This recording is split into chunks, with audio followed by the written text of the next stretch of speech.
Dapat, win or lose, good example ka. At ganun din tayo sa buhay natin. Hindi mo kinakailangan na ikaw ay masaya muna, maginhawa muna, mayaman muna, bago mo maisip na magpakita ng mabuting halimbawa. Bago mo maisip na gumawa ng maganda at tama sa kapwa, win or lose, good example ka. Ito ang paalala ni Kristo. Ito ang bilin ni Kristo sa kanyang mga alagad. Bago siya bumalik sa kanyang Ama sa langit, meron muna siyang mahigpit na bilin sa kanyang mga alagad. Parang utos na binibigay. Isang bagong utos na bigay ng Diyos sa ating ebanghelyo. Ano ang sabi ni Kristo sa mga alagad? Dito kayo makikilala.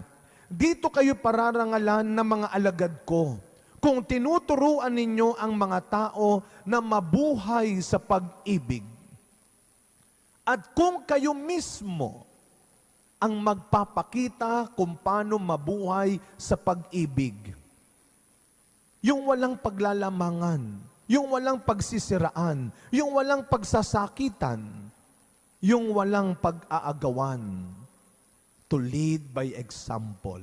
That is the Christian way of leading and living.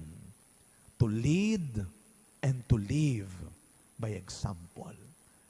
Kaya nga, naalala ho ninyo, bago siya ipako sa krus, hinugasan niya ang paa ng mga alagad. At ano ang sabi niya? Kung paanong hinugasan ko ang paa ninyo, gayon din ang gawin ninyo sa isa't isa. To lead by example.